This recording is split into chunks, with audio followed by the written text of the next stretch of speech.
Good morning and welcome to Redeemer Lutheran Church. I'm Pastor Gary Lodeholt.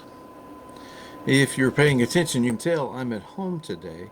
I seem to have caught what I hope is a 24-hour bug, so not feeling my best, and after I do this live stream, I'll be hitting the couch.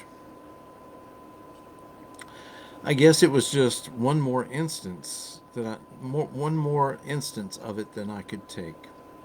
As you might expect, I encounter a lot of religious material, and especially on places like Facebook. Many of my friends are the religious type, and so I see many posts with religious content.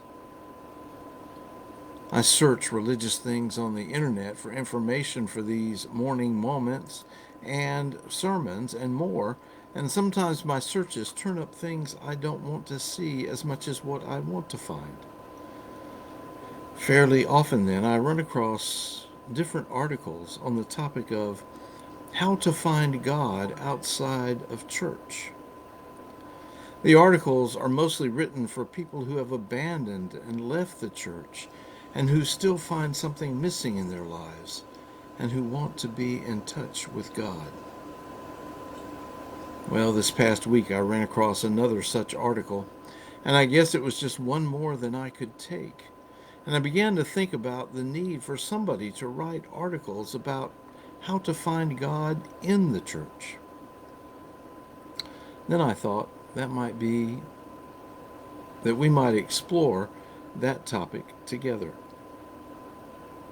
Why do we come to church? What makes it a unique experience for the believer? Finally, amidst all the pageantry and old stories, how do we find God? Maybe you remember the TV comedy Cheers. Set in a bar in Boston, the bar was owned by a recovering alcoholic, Sam, and simply dealt with the lives of the staff and regular patrons of the bar like Norm and Cliff. Perhaps the most poignant part of the show was the opening song while the credits rolled. Making your way in the world today takes everything you've got. Taking a break from all your worries sure would help a lot. Wouldn't you like to get away? Sometimes you want to go where everybody knows your name, and they're always glad you came. They want to be where you want to be where you can see. Our troubles are all the same. You want to be where everybody knows your name. Now, there are more verses describing how your world is falling apart. Lines about the check is in the mail and your third fiance didn't show up for the wedding. Things aren't going well. And in those times, the song is right. You want to go where everybody knows your name. You long for people to walk with you through troubled times, for shoulders to cry on, for people who care about you. You hunger for community. I've often thought and wished that instead of turning to the bar for that community, people turn to the church instead. This sense of community and shared life together is exactly what the church is for. The church is a place for broken people together. The church is a place where people know that life is hard. They've experienced it themselves and who understand each other's dilemmas and difficulties. Even more, they know how life feels. Maybe more to the point, God knows how it feels too. That's part of what Jesus coming as one of us is about.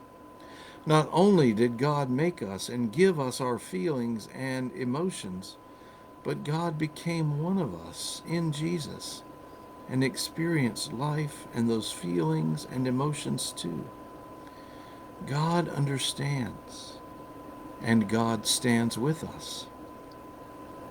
One of the ways we know and experience that is in community. I remember when I went to Israel, we were touring the Temple Mount, And our guide told us that in Bible times, when you reached the temple courtyard, there were two doors. You went in on the door to the right, and everyone exited on their door to the right, too. So there was a constant stream of people going in one door and out the other door, unless you were having personal problems. If you were going through a tough time, you went in the door on your left against the flow. When people saw that, they understood if you were short with them, or not yourself, or in a bad mood, and they responded to you in compassion and care. That's the kind of thing we should find in the church, the kind of thing that reveals God among us. I think it's the kind of thing that those who look for God outside the church miss. Arthur C. Brooks, in his book From Strength to Strength, wrote about giant redwood trees. Giant redwoods are the most massive individual trees on earth. The redwood can grow 270 feet tall and 25 feet in diameter. You might think that something that huge must have an incredible root system that goes down deep in order to stand that tall. This is not the case at all. The redwood tree has no taproot and remarkably shallow roots, only 5 or 10 feet deep. It seems to violate the laws of physics that they can stay upright for hundreds, even thousands of years. That is, until you know one more fact. The redwoods grow in thick groves because their shallow roots are intertwined and over time fused together. They start out as individual roots, individual trees, and become one with others as they mature and grow.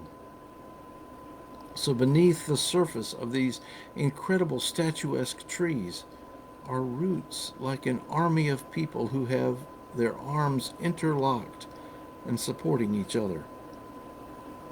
They are preventing the adversaries of life from knocking each other down.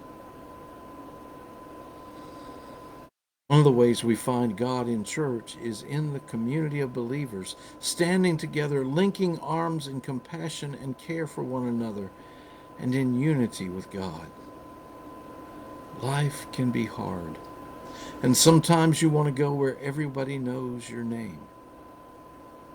God can be found where God's people are together. Thanks for watching, and remember to let this day belong to God.